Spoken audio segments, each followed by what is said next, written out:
So I'm just waiting for Miss Lisa to get on. We're gonna start our baby making talks, part 4, trying naturally, and we're gonna have fun with this, as you all should if you're gonna try naturally.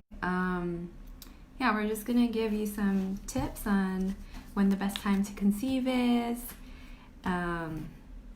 what to do for after you've already have delivered and you're already thinking about your second one or third one or however many that you are thinking about having, how to prepare your body for that, and even after miscarriage. So yeah, we're just gonna have fun, talk about some Chinese medicine and how that's gonna help you. And if you haven't already checked out the other videos that we've done so far, the first one that we did was all about your period. So we're gonna go over that a little bit today, just because it's such a big part about preparing your body for conception and for the baby to thrive in.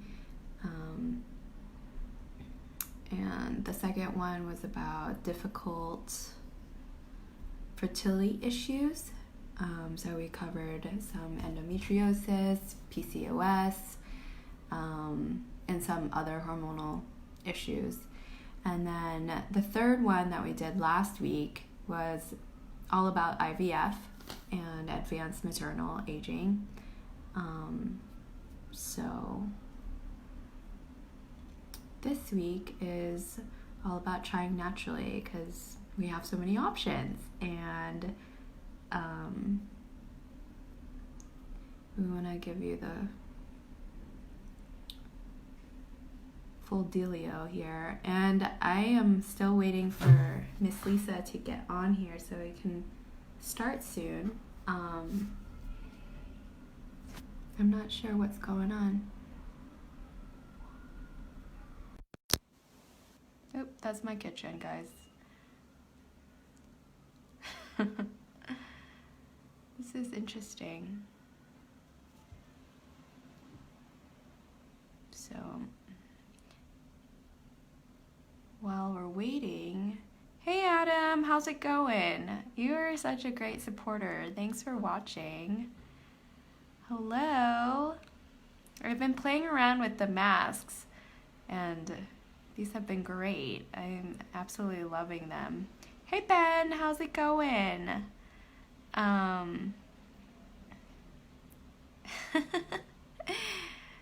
have no idea, like, this connection thing, so bear with me here. Have you tried the little, the face mask things? I found this little kitty one. This is fun, isn't it? Oh, there's Lisa! Lisa, you love cats.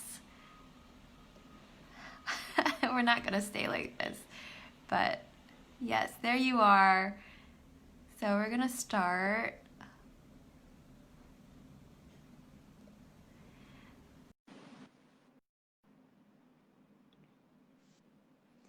There you are, Lisa. Hello. Okay, that was awesome. Where do I find that? Oh. Where is that? That is just awesome. That one is when we start on the Facebook Live.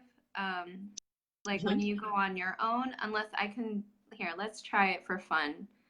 Oh, it's just me. I love that. And it's like, there's your costume for Halloween if you're going anywhere. Oh yeah, it is. What's remarkable is what it does with your eyes. It like gave you eye makeup. That's crazy. It is. It is. Wow, that's so cool. So makeup's another thing that we're going to talk about next week. Yep. Like eating healthy and wearing healthy, and there are healthy options for wearing makeup, and what you should put on your skin versus what's already out there. Okay, I'm going to take off the kitty mask right now because it's a little distracting. It is, but it's adorable. Oh, thanks. Um, yeah, so we're gonna talk about um, trying naturally today, and I think this would be a really fun talk just because people love having sex and Yeah. If you're doing it right. If you're not if you, having fun while you're having sex, you're not doing it right. yeah, yeah. So, yeah, if you're not having fun, you're probably not doing it right. And yeah, there's like a whole gamut of things from preparing your body to having like pain-free sex to like if you're using lube, like what's a good lube to use to Yep. even Because preparing your not all body lubes are after. made equal, and some of them are actually, even though they're not listed as sperm toxic, they Mm-hmm. are. So yeah, there's definitely, you need to look at certain things on that. So all sorts of fun things we get to talk about today. Yeah, this will be fun. Like, it's not every day that you get to talk in public about sex unless you're having a nice chat with your girlfriend, which we kind of are, this is awesome. I really like this. And Good. and yeah, we're gonna talk a little bit about preparing your body after you deliver, like Mm-hmm. what things you can do, like especially if you're planning like on having kids like consecutively, Yep. and even after miscarriage and how that affects your body in trying to conceive naturally, and Mm-hmm. the frustrations with that because that's it's a reality in our society, Yes. where we Yep. Yep. Yep. like are expecting and then miscarry because of certain circumstances, and there's a lot of emotions attached to that. So um, yeah, so we're going to talk all about that. And so let's start with like one of the biggest questions is, when is the best time to try? Okay. So are we starting? Are we good? Hey, Farrar. Okay. All right. So when is the best time to try? Okay. So remember that we talked about in the first talk, which is on your Facebook feed, on my Facebook feed, and also on my website. Have you put the videos up on your website? Not yet. They're going to go up Okay. there. But But we talked about sort of what a normal cycle looks like. We want it between 28 to 30 days. And what we're looking for is ovulation between day 13 and 15. Okay. And if you're pretty handy with reading the BBT chart, or if you work with a fertility acupuncturist, they can tell you when you're likely to ovulate. Okay. And for some, I know a lot of women use the ovulation predictor kits, which is basically the pee on a stick method, and they can be helpful and accurate. But if you have PCOS, they are a complete waste of time because the hormone that they measure is off in PCOS. So you don't want to just rely on the OPK. The reason that we like BBT charting when we're trying to figure out exactly when a woman is fertile is because it gives us the whole picture. And if she's ovulating early or late, then we actually have a better chance of figuring out when she's going to ovulate. Whereas if the OPK, you have to basically pee on the stick for like 4 or 5 days. But if you miss the window because you're not ovulating when the kit tells you to, you're going to think you're not ovulating, and that may not be the case. With a BBT, we know that you have ovulated once the temperature spikes, okay? And we go into the mechanics of that, or we went into the mechanics of that first talk. But basically what's happened is that once a woman is ovulated, her follicle starts secreting progesterone, which is a much warmer hormone than estrogen. So we know. The BBT doesn't predict when you're going to ovulate, okay? But there are other signs and symptoms you can look for. So what we really want to look for is egg white mucus. So women have mucus, cervical mucus that they secrete throughout the cycle, and it'll change in response to where she is in her cycle. Um, so in the beginning, like after the period, it tends to be kind of sticky and tacky, almost like gluey. And it tends to be kind of opaque.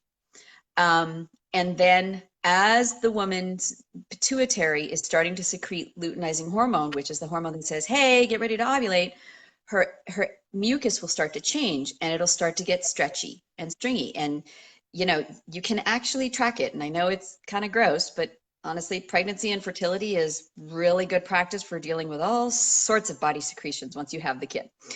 So you might as well get used to the U factor now. So what it does is it starts stretching and stringing. And what that does is that is a sign. The woman's body is giving, you know, her a sign that, hey, I'm getting ready to ovulate. And so what I basically tell my patients is have sex when you have the egg white. Okay. For most women, that's between 1 and 3 days. If you're lucky and you have it 5 days, that's awesome. But that is the sign that your brain has released that luteinizing hormone and that you are getting ready to ovulate. Okay. For women who don't have the egg white mucus, and there are plenty, okay, and that's one of those sort of issues and pathologies we can figure out by, you know, going through that whole Chinese medicine diagnostic and figure out what's going on. The rule of thumb that I was told by a reproductive endocrinologist is twice in the 5 days before you think you're going to ovulate. Because often I have patients come in and they're having sex like every day for a week beforehand. So then you're no longer making, you're no longer, having sex for fun. Basically, you're on the clock and you're timing it, and sex becomes a chore. And what we were talking about earlier, where it's like, yeah, if you're not having fun, you're not doing it right. That's really true. Okay. It's too much. Plus, biologically, if you're having sex every day for 5 or 6 days, what's happening is that the sperm concentration is actually decreasing. So by the time you and your guy get to right before ovulation, his seminal volume is going to be the same because the amount of fluid doesn't change. Okay. But the concentration of the sperm in it goes way down. And so he's dramatically decreased how much is sort of available to do the job. So that twice in the 5 days, because sperm can live up to 5 days in a woman's, uterus and vaginal tract. So twice in the 5 days pretty much covers your bases. Okay. And that way it doesn't become a chore. All right. So you kind of have to get a sense of what your body is doing. If your body has really good egg white and, like 3 days of egg white, you know what? Doing it 3 days in a row is fine. If you have 5 days of egg white, 5 days in a row is too much. So just do it, 2-3 times there. If you don't have any egg white, twice in the 5 days beforehand is good. Okay. Especially if there are sperm count issues. I tell my patients, you really don't want to go crazy in terms of having lots of sex, because then you really will wind up having a decreased sperm concentration. And so, just to cut down to basics, like how many days does it really take for a man's body to make sperm? And then I have a second question too. Yeah, so okay, go ahead and answer that one. Okay, so it takes between 75 and 90 days for sperm to get produced. So it's the exact same timeline as it is for a woman to have a healthy egg. All right. Interestingly enough, a man is producing between 1,500 and 2,000 sperm if he's a healthy male, and there's normal sperm count, between 1,500 and 2,000 sperm with every heartbeat. So I always think it's a really interesting little statistic. But it takes that long for the sperm to mature. So he's making that many sperm. But what's happening is that they need to basically hang out and mature just like fruit. Okay, so you think about it, you get apples on a tree. You don't want to pick them right after they show up because they're hard and they're green and they're not ripe. What we're waiting for is the sperm to mature. We're waiting for the apple to mature. So it takes between 75 and 90 days to do that. So that's why, every month, or actually every minute, the man is making sperm. But because it takes time for them to mature, you know, if you're having sex every day from the day after the period, and I've had patients come in doing this, they're having sex every day from the day after the woman finishes her period to ovulation. There's nothing there. There's nothing in the tank. He's shooting blanks at the end of that, right? Yeah. So And that's why then, timing is important. So what's the second part of the question? and then the second part of the question is, well, maybe it's not so much a question. Maybe it's more like this observation. And so for those of you out there, why the question would be, why is egg white mucus, cervical mucus so important? And Okay. the way that I look at it is the cervical mucus allows the sperm to travel up to the uterus. And it's almost like this ladder. It's like this magic ladder. Exactly. It is. Exactly. It is. Allows It the is. sperm to travel without any inhibition. Because like once the cervical mucus gets thicker and thicker and thicker, like it becomes like this literal like cock block. And and so like it's important for the cervical mucus to be nice and egg whitey and stringy, so the so the sperm can travel up really efficiently, or else it's going to be fighting its way up there. So so yeah, like those two things, like just thinking about it in that way, I think it gives like some perspective on how difficult it can be to conceive naturally, as well as like, you know, you're putting in all of this effort, like do you really want to have sex every single day? Right. Right. And a lot of women, you know, don't know either when they're ovulating or when they're most fertile. Okay. And you don't have to just rely on the OPK. I do have some patients where we're not getting the signs in that we need. So I'll have them try an OPK, especially in the beginning, if we're not sure what's going on. But for the most part, I find that the BBT is actually a much better way to track it, because that way I can see, you know, the whole picture rather than just that little snapshot of a few days that the OPK gives. And the cervical mucus is a really important part of it, because it is a ladder. And if you think about it, the way I describe it is, so the woman, conception actually happens in the fallopian tube. It doesn't happen in the uterus. Okay. Right. Yeah. So, and it happens within 24 hours after she ovulates, because that's the only window where the egg can actually fertilize. So, and that's why you want to actually sort of put deposits in before ovulation rather than like on the day of ovulation, because that way there's more sperm that's kind of blanketing the whole thing. But the conception has to happen in the fallopian tube, because once the egg gets down into the uterus, first of all, it's too late. It can't fertilize. But also, if you think about it, you know, if you think about your egg as like a ping pong ball, and the sperm as like the size of a straight pin, and they're trying to get it together in the football field, and it's like, that's hard. It's the chances that it's going to happen are really low. So what happens biologically is, if it happens in the fallopian tubes, it's more like it's an Olympic-sized swimming pool. So we decrease the sort of the range of where they need to meet. But then also the cervical mucus is that magic ladder. It actually acts like lane markers and makes it easier for the sperm and the egg to actually run on one of the same tracks parallel and actually meet each other. So that's why cervical mucus is, we kind of obsess about it, because it lets the body, it helps fertilization happen. The other really interesting thing, though, is that cervical mucus always also creates the function of blocking those sperm that aren't healthy. So only the healthy ones, if you think about it as a ladder, it's almost like an obstacle course. The healthy sperm can actually get through, but those that are misshapen or misformed or don't swim particularly quickly, they actually run into the mucus and they get held back, so that the sperm that do get up to the egg have a much better chance of being healthy enough to actually fertilize it. So it's actually a really, you know, it's both, as you put it, it's both a cock block, but also it's a way that, you know, our biology helps us ensure that the sperm that do finally get up to the egg are actually going to be suitable for fertilization, which is important. Yeah, exactly.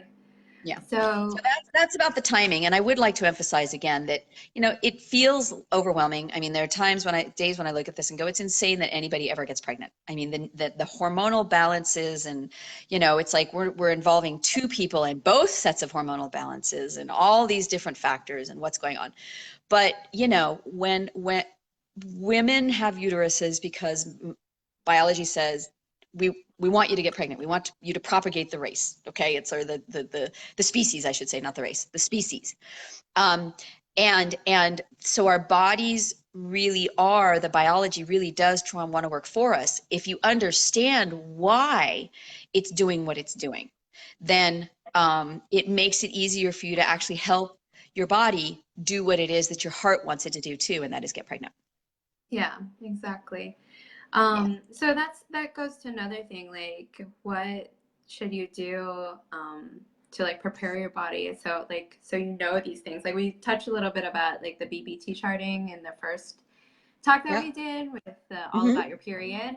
Um, Right. Right. but in terms of like really trying, like what do you tell your patients when they're coming in and they're just like, yeah, I've been kind of doing the BBT charting, but like I don't know when to, um, I don't really know how to read it and this and that. Like, how do you walk Right. them through that process?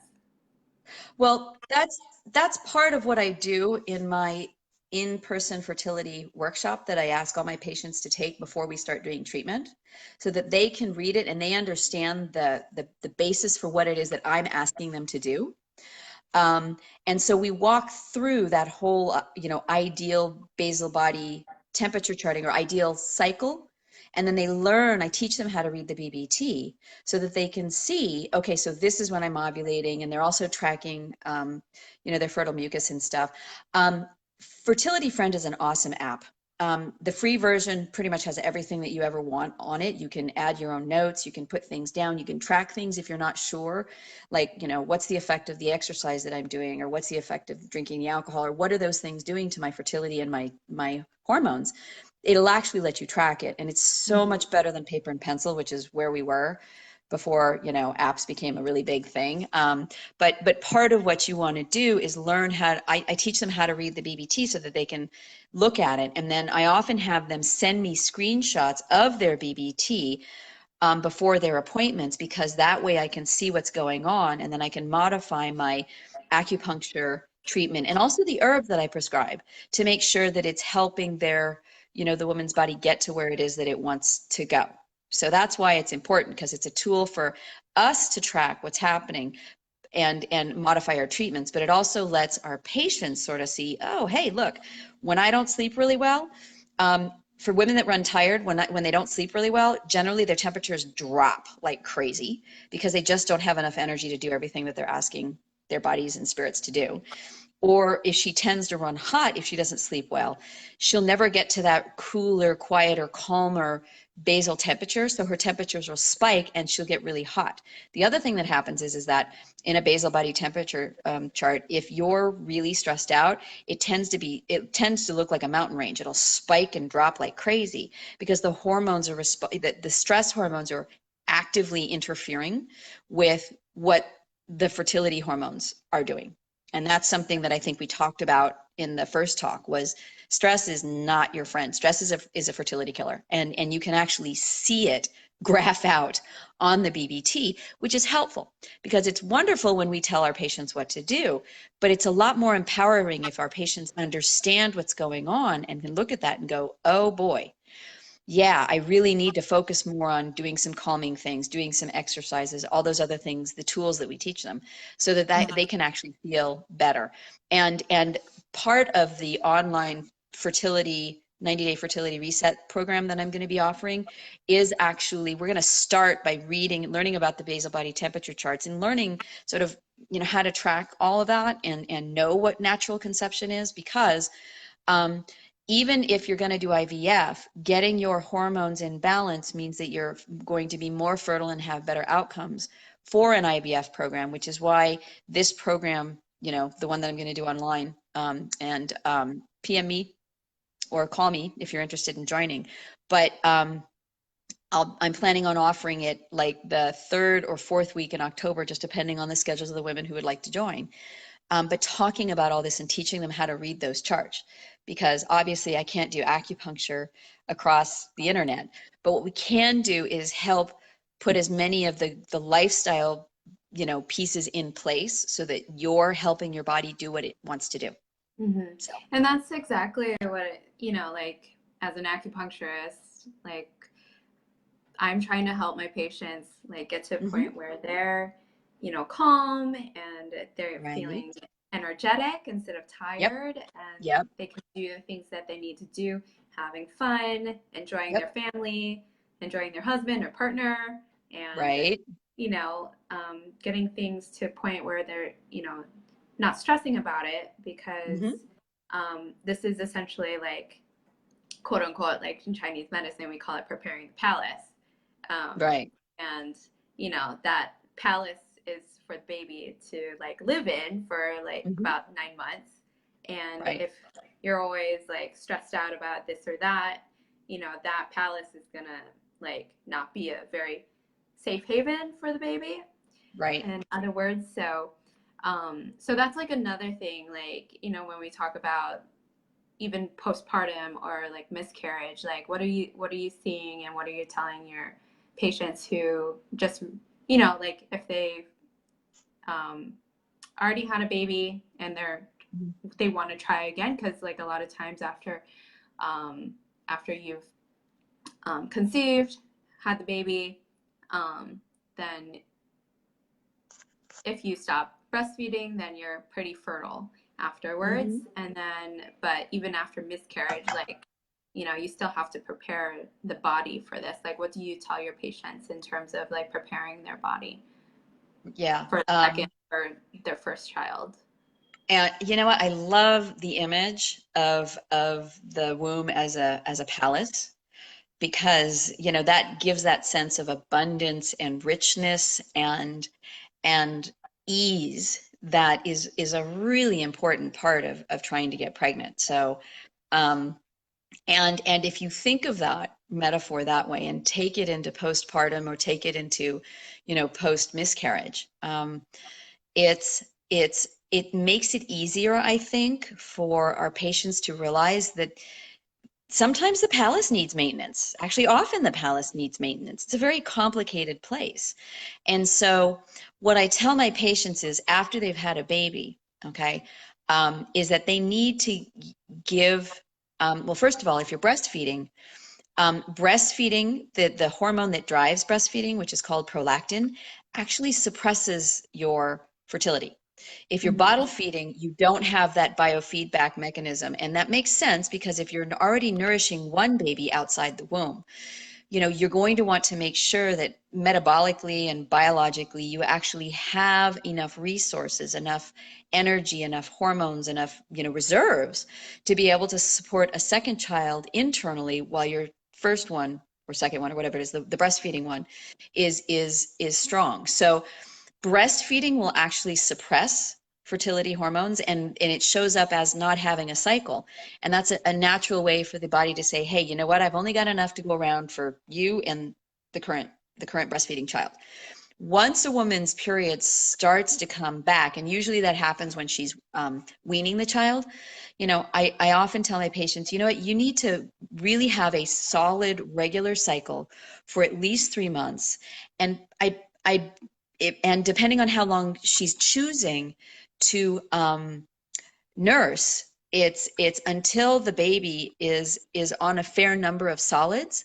I would say that she needs to just hang on for a while, because what'll happen is, in my experience, is that given a choice between the breastfeeding child and the the child that's in the womb, the baby that's in the womb, the baby, if there is not enough to go around, the woman will miscarry, because that's the one that has had less sort of energy and input put into it, whereas the baby that's already born is already significant energetic investment. So that's the one that will actually get the share of the nutrients. So I would say wait at least 3 months after a regular cycle. And if you're still breastfeeding fairly heavily, even if you've got a regular cycle, wait until the first one is actually, on half or less breastfeeding as a source of nutrients, just so that we can make sure that your interior palace is as strong as it can be. Okay. And Western medicine, in terms of miscarriage in general, Western medicine and Chinese medicine actually agree 100% on this point, is that after a woman miscarries, she needs to wait 3 months, a solid 3 months, before she tries to conceive again. One of the reasons is that it can take a little while for all of the pregnancy hormones to leave the woman's system, and the pregnancy hormones will impede and likely cause, a further miscarriage, a more likely miscarriage. But secondly, there is an enormous amount of energetic and nutritive energy that goes into the first trimester of pregnancy. It's huge. And that's one of the reasons women are exhausted, is because all that progesterone that they're secreting is nature's way of going, you need to slow down and give me what I need in order to make this happen. So a lot of energy and chi and blood and all of those resources have been put into the palace of the womb in order to help create this pregnancy. And so you need to give your body, and quite frankly your emotions and your spirit, a chance to recover and come back to sort of more normal and baseline before you try again. Because first of all, it's a loss. And I had 3 miscarriages when I was trying to get pregnant, and it's hard enough trying to get pregnant. It is worse if you get pregnant and you miscarry. And I don't want my patients, and quite frankly, they don't want to increase the possibility that miscarriage is going to happen because they haven't given their bodies enough time to recuperate and rest. So, but emotionally, there's also a loss that needs to be acknowledged and grieved. And the couple, both the woman and the partner, need to have a chance to grieve and let go and get back to a place where they feel confident about trying to get pregnant again before they actually try to.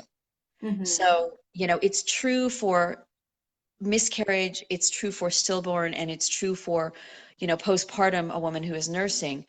There has to be time to allow the body and the heart and the spirit to recover after those events, because all of them are very, very significant and deep, energetic and emotional and spiritual events.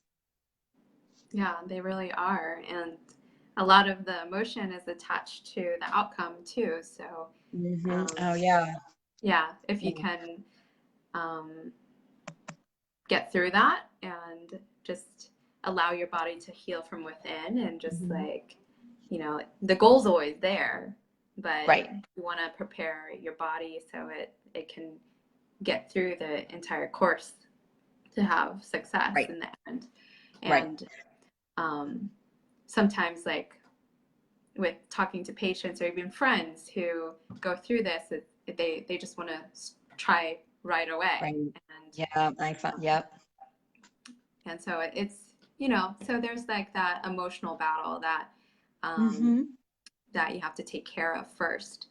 But in terms of just trying naturally overall, like let's talk a little bit about how Chinese medicine can regulate the cycle and then even get it to a point where it's like optimum for conception, just because like this is a little overview of all about your period again, but Right. I think it's important to talk about it just because even those 3 months, if you give yourself that 3 months, sometimes the period isn't quite regulated, and you need to see a pattern before you start.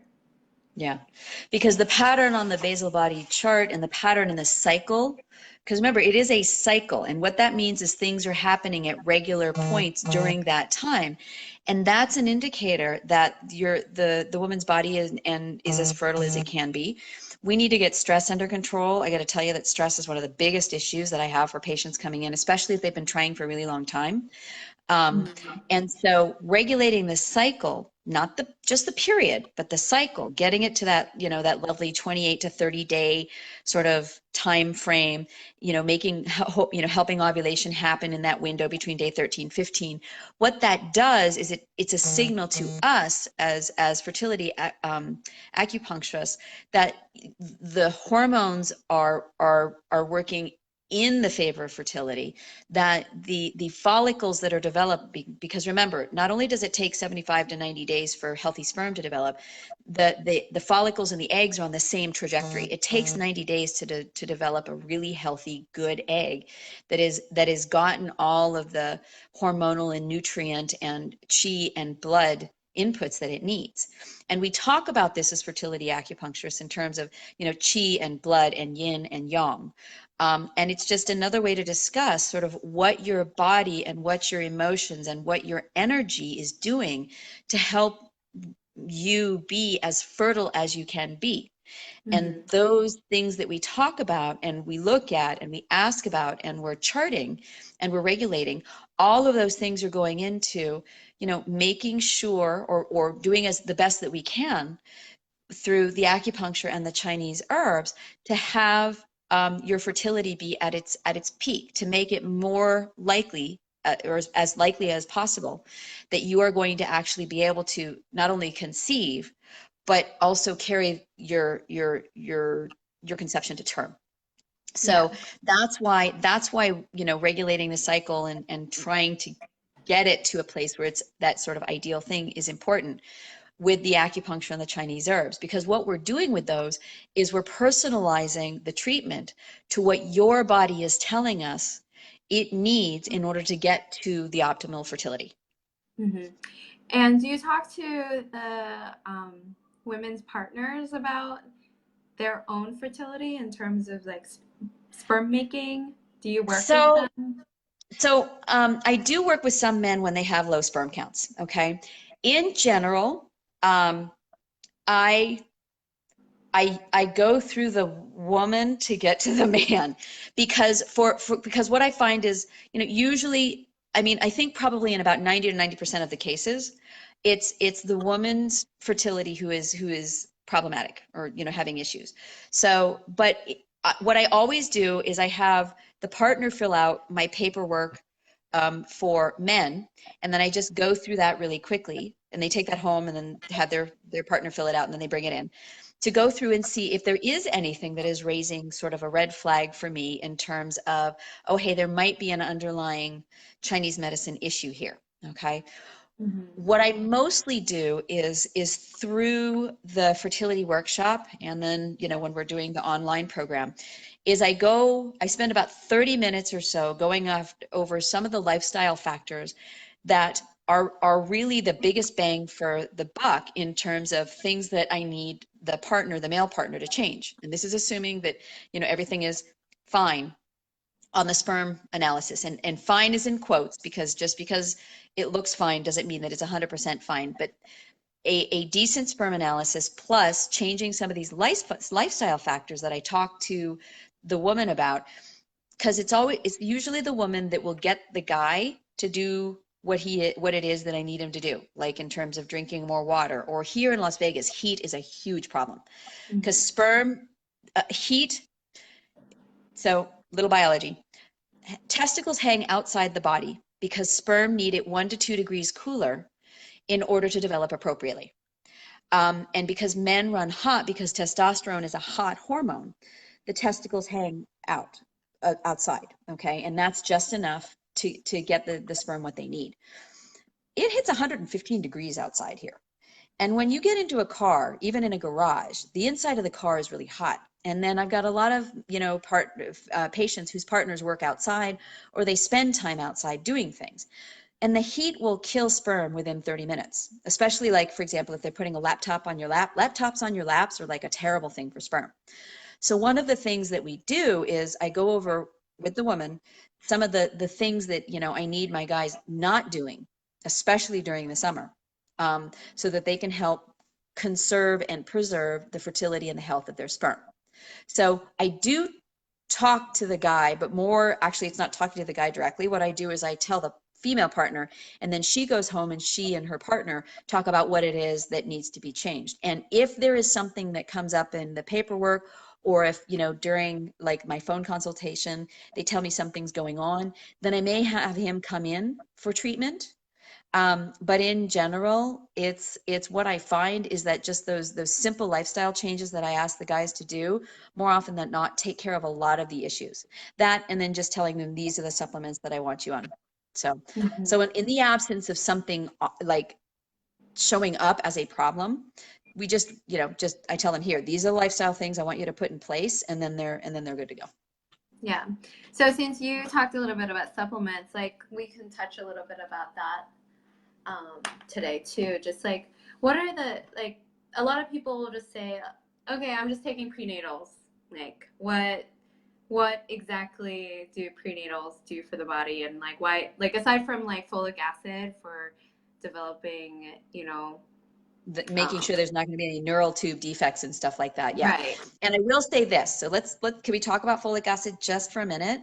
Yeah, go for There's it. about 40%, if I remember it correctly, of the population cannot process folic acid correctly. And okay, so first, I did not choose the initials for this particular genetic mutation, but it's called the MTHFR variation. And when you write it out, that does not look like what you think it does. But what it basically means is that the genetics, the woman's body or the man's body, although it's less of an issue for guys, cannot take the folic acid and methylate it to folate. And folate is actually the form that the body can use. Mm-hmm. So one of the things that your OBGYN or your reproductive endocrinologist, or sometimes I ask my patients to go get that checked, just depending on the signs and symptoms that they're coming in with. Because if there is a problem, then she cannot process the folic acid, which means that she's not getting the full complement of that vitamin that she needs in order to ensure a healthy baby. So often what I'll do is I'll just avoid the issue altogether, and I'll tell my patients, find a prenatal that has folate, and then we kind of just circumvented that whole problem altogether. So that's just one of those things that it's like, and you'll see a lot of prenatals these days that it say folate instead of folic, and my patients are sometimes confused. And what it means is that they've just put the form of folic acid in the vitamin that your body can actually use without having to work too hard. And that's really helpful. So there's that. So what do prenatals do? Okay, so here's the thing. The prenatals, they're a safety net. They're just making sure that there's enough of the baseline nutrients that are there to make sure that there are no gaps. What makes a prenatal as opposed to a multivitamin is usually the presence of iron, because most multivitamins do not have what's considered it's not got 100% of iron in it. And iron is the basis of blood, and blood is a very profound basis of fertility in both Chinese medicine and Western medicine. So what a prenatal has in it that makes it a prenatal is generally the iron. Some women do not do particularly well with prenatals with iron in them because the iron form is not easily absorbed, and they'll find that it makes them nauseous. So if your prenatals are making you nauseous, you need to change to a form that either is more bioavailable, or instead of those hard pills, get a prenatal that's actually in capsules, because when you dissolve the capsule, then what happens is the vitamins are actually easier to absorb because they're in a powder form or a liquid form. And that's that much less that your body has to actually work to get to the nutrients. But that's why you take prenatals. It's a safety net. Just make sure that you've got the minimum required necessary of the gross vitamins that we know about. Now, that is not to say a prenatal is a cure-all, okay? Yes, you should be on a prenatal, and you still need to eat well, because there's so many micronutrients that are not included in prenatals. It's a safety net, but it's like a safety net that's not like a fine sieve. It's still got some pretty big gaps in it, and the micronutrients, you're probably not going to get them. So it's not an excuse to eat crummy, But it does say, hey, if you eat crummy a few times because you went out with friends or whatever, you're safe. You know, you forgot to eat your kale, your greens one day, you're fine. You're going to get the macronutrients that you need. Yeah, So, and we're going to talk a little bit more about that next week yep, too, yep, and health and eating healthy, wearing healthy, because yep, essentially anything that you're putting in your body, you're going to absorb, even though like some of it comes out of your body. yep. And But that's anything you also put on your body, you're going to absorb, you mm-hmm. know, and that's also important. So what you put in and what you put on makes a big difference in terms of what happens all the way around. Yeah, so we'll talk about that a little bit more next week. So for funsies, like I always give my clients some fun things that they can do in the bedroom. They're not they're not R-rated or X-rated, okay, guys? This is a PG show. This is a PG show, right? Okay. Okay. So I want to hear what Eva's bedroom frolic Oh my tips god. are. So, okay. So since Can I say just before you start, just a moment? Look, sure. there's sex is supposed to, the whole point of sex is yes, to procreate. But having fun while you're doing it actually sets you up to conceive. It's like that Yeah. whole, you know, when it's sexy and it's fun and, you know, both parties, if we can, not to put any pressure on anybody, but if both parties can orgasm, there are quite a few really important metabolic and physiologic things that happen when it's love making, not baby making, because baby making is pressure. Love Yeah. making is fun, and that taking the pressure off is really important. Okay, so having said that, okay, so now how do you have fun? Yeah, fun. Well, since relaxation is so key in Uh-huh. in lovemaking, like a lot of people just like skip the foreplay and go straight to the doing. No, no, And no, no, no. so yeah, no. So one thing that I tell my patients is, hey, um, all of your yin channels are on the inside of your leg, which go all the way up to your pelvis. And that's like Mm. where your uterus is. And so basically, if you take your hand and you run your hand on the inside of your legs, upwards, up Mm-hmm. to your groin area, um, and have your partner do that for you, massage that area. That brings a Mm-hmm. lot of blood flow, a lot of relaxation into that area. And sometimes, like, you'll find that, oh my gosh, it's like so tight. And if those channels are super, super tight, that Yeah. that can inhibit you from being relaxed during Mm-hmm. intercourse, and that can create pain during intercourse or just That's like yeah. discomfort. Yeah. So having your partner just like massage you, like have fun with it. You can do Mm-hmm. oils, whatever. Just have fun with it. Like, and it doesn't like have to be just all about the vaginal area. Like you can do foreplay like around the Yep. legs, like breasts. Breasts are amazing. Like play Breasts with are boobs. awesome. Yep. And just like open things up because all of it's all connected. Like if you look at the Chinese anatomy chart of like where all of the um, meridians are, like all the yin channels like run up to the pelvis, and then the ones that go through the breast, those have some yin, and some of it like is more of the nourishing, Mm-hmm. like stomach, spleen channels that and liver channels, kidney channels that run through the breast.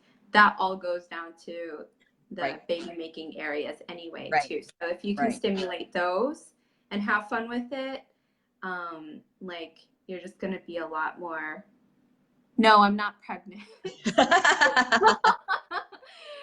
Neither am I. That was a long time ago in my life. We're just talking about the baby making. We're in our baby making series. This is part 4 about trying naturally. And this is for anybody who's trying naturally or trying to conceive. And the goal is, making a baby. And thanks for joining, Christina.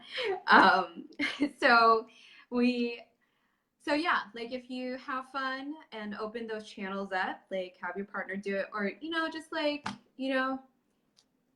just have fun and enjoy yourself as you're, preparing for this, or even like, in the morning, like tease each other a little bit. And then in the Right. evening, like even like these times, like in the Chinese clock, like we have a Mm-hmm. clock, which talks about like when the best time for baby making is. Like the best time, to for a man is like in the morning, like when he wakes up, like that's when everything like is working, like morning wood.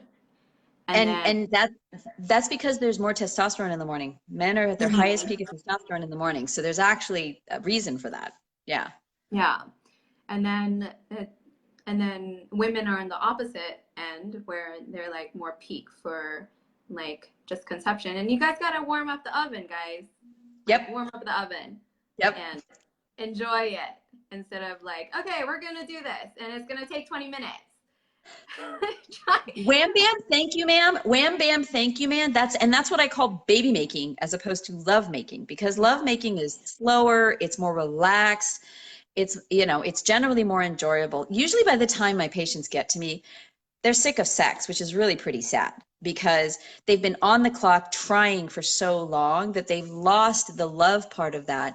And if you really think about from a Chinese medicine point of view and from a biology point of view, what are you doing? It's you and your partner have decided that you love each other so much that you want to join hearts and actually create a new life. yeah, And that is a beautiful, amazing, magical thing. And if it's just wham bam thank you ma'am, you lose that whole dimension of basically the joining of two hearts and two spirits and two bodies into creating a whole new life. And absolutely in Chinese medicine, that's going to make a difference.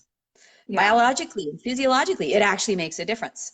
um, so um, yeah, it's important to have this be, not just go, but a a shared, enjoyable, physical and emotional joining of two people, yeah, because exactly. that's great. It's amazing. It's wonderful. It's one of the reasons that I tell my patients, I don't want you to have sex every day, because sex every day winds up definitely shading towards baby making instead of love making. So Hmm. knowing that it's going to be something that you can look forward to and enjoy and relax, and I love your idea of sort of, you know, teasing each other and starting to warm up the oven in the morning or the night before or whatever, but it gets both partners in the mood, and in the mood is going to have a profound effect on what happens emotionally and physically, and it'll help boost the likelihood of conception. Yeah, right on. So we're gonna close up soon. Next week we're gonna talk about um, eating healthy and wearing healthy. And if you guys haven't checked out the other videos, go ahead. They're like below this video, so you can have access to all of them. If you have questions about any of this stuff, feel free to message one of us. And if you love this Mhm. and you have friends who are thinking about making a baby, um, forward this to them, share it, love it. And Yep. yeah, Lisa, do you have anything else to close out? Just that, I'll be starting the online program where we talk about these things in detail. Even, I mean, and I give actual like advice and information that can help any couple that's trying to conceive, whether they're going through IVF or whether they're trying this naturally. We really dig down into the various things that you can do in your day-to-day life to change the health and fertility of your follicles and your hormones and all that good stuff, so that you've got a much better basis for conceiving. And right now the plan is to have the pilot program, the third or fourth week of October. So if you're interested, if there's anybody who who might be interested, please feel free to forward the video to them. My website is springmountainsacupuncture.com, or they can, PM me on Facebook, and I'm more than happy to, do a consultation and talk to them and see if the program's a good match. And I'm really looking forward to running the program. So, and I'm Yeah. really looking forward to next week because, you know, wearing healthy, eating healthy is important. It's a huge part of this too. So, It okay, is. guys, thanks for watching, and thank you, Lisa, for Thank you, joining Eva. me. This was fun. This was Yeah, this fun. was super fun. So, I'll see you Great. next week. Bye, Sounds all. good. Bye all. Have a good week. Yeah.